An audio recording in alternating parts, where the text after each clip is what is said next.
Hey, good morning, friends. MLive Chief Meteorologist Mark Torregrossa here with the MLive Morning Weather Update. Thanks for joining me. And tell you what, I don't see any big weather pattern change just yet, but it's slowly starting to come. So let's get on into it. We've got lake effect persistent for the next couple of days, and we will actually start with our radar this morning. And, you know, it's a widespread area of lake effect rain coming from Reed City, Big Rapids, Grand Rapids area, southwest corner, Kalamazoo, and drifting all the way into Lansing and Alma and Flint and Saginaw and Bay City areas. And not quite holding together as you get to Ann Arbor and Detroit, but you can still have quite a bit of shower activity uh, in that case today down in the southeast. Here's a little bit wider, more widespread look, composite radar, if you will, of the Detroit radar, the Grand Rapids, the uh, Gaylord radars. So you see, very showery. Now, the lake effect situation really hasn't peaked just yet. That's what I want to show you is here's the radar forecast off the high resolution radar. And let's go to noon today. So showers into Detroit and Ann Arbor, Jackson, Lansing, Flint, Saginaw, Bay City, Midland. Still the southwest, still the Traverse City area too, but a little bit colder air aloft is coming in tonight, and that will pick up the lake effect in the northwest, in the Grand Traverse region, Traverse City, down toward Ludington and Pentwater, and continuing in Grand Rapids. So now we're in the evening. We're at 11 o'clock tonight and midnight. Basically, what you see is just showers all the time. Let me hit the refresh on this one and show you how long this goes. So we're through the day today, and we'll just call it showery everywhere except for maybe the northeast corner and the thumb. Maybe not too terribly showery. Now we're at 8 o'clock tomorrow morning, 9:10, still rainy around the Traverse City area, Charlevoix, Petoskey, and we're at 4 o'clock tomorrow afternoon, and still smatterings of downpours all over the state. So this is a well-defined lake effect rain. Here's a model that goes out a little bit farther in time. This is this evening. Notice how it picks up the lake effect rain. Tomorrow morning winds down a little bit, and then as we go into the afternoon and evening, it picks back up. Now we're at Friday morning at 8 o'clock, and it's still not done in a few places like Gaylord and Grayling. Maybe a few little showers around Traverse City and the far southwest corner. But basically, I would call Friday dry, except if you're in the true lake effect areas. Now, how much rainfall to come? This graphic, this forecast shows you nicely. Ann Arbor and Detroit, you're going to have little additional meaningful rainfall, but you get to Kalamazoo, to South Haven, Benton Harbor, could be over an inch.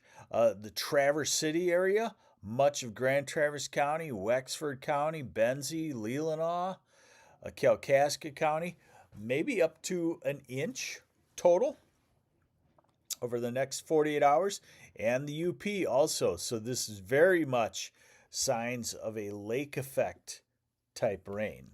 Hey, let's say hi to folks. Good morning, Paul Fournier from Presque-Isle and Catherine Cyphers. Good morning, Eric Lettinen.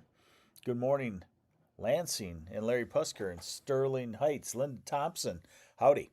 Okay, so I'm waiting to see when the Climate Prediction Center, they're the forecasters of long range, 6 to 10 day, 8 to 14 day, 3 and 4 week forecasts, and more. I'm waiting to see when they catch on to a cooler pattern developing in the early part of November, the first few days, and waiting to see when they start to shift our above normal temperature forecast to normal or below normal. They haven't done so yet, but I will show you the pattern change that's trying to evolve. And it's basically trending downward on temperature to dipping maybe slightly below normal by early November. So here's your upper low pressure system. That's why we have the sustained lake effect. This is Friday. It's finally breaking down, stops the lake effect.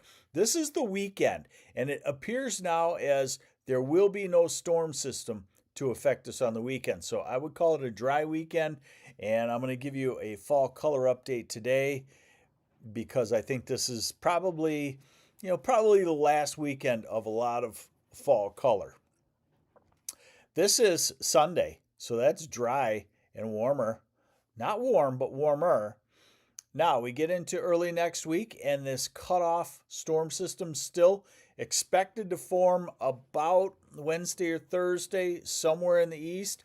We would be in the grips of that, the showers circulating around it. Also note that a tropical system, now Melissa, hopefully is going to follow the track of most what every model says and be shunted out into the ocean. This is November 1st. And this is November 3rd. And again, so that is a lot cooler pattern than what we've been experiencing. And this is November 6th. So definitely a cool down is on the way. That would be highs probably in the 40s. Now, the surface weather pattern. So this is this afternoon.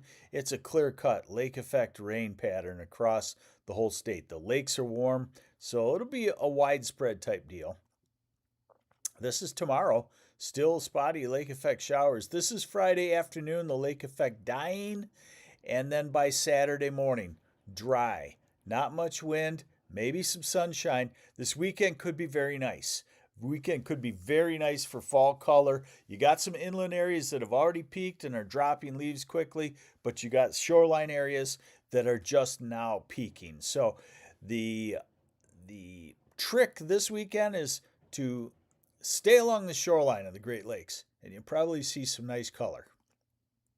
This is next Monday and Tuesday, so we're going to have some dry weather for a while.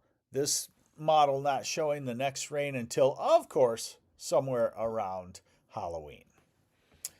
Today will be cooler in the low 50s for a lot of us, and tomorrow, same deal. Maybe from Cadillac northward, you're looking at highs only in the 40s. We're starting to talk furnace weather, right? And then this is Friday. Cool. Behind the storm system, we drop back a few degrees, so highs to most of the day's temperatures will be in the 40s. Saturday back to about 50. Sunday maybe in the 50s. Monday in the low 50s. So, we woke up and all of a sudden we're 50s and 40s.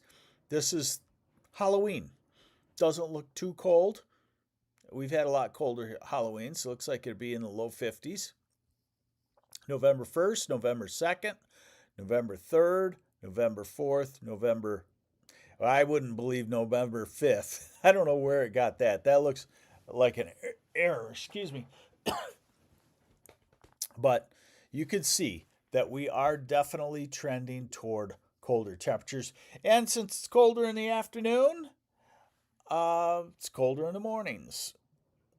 I think, each morning now we're going to have temperatures in the upper 30s to low 40s. And when it clears, you'll be frosty. So this is Saturday morning. That's our first chance of clear skies. So that's your first chance of frost I think Jackson's had some frost. Jackson's in a cold spot, but southern Michigan, your first frost probably coming up on Saturday.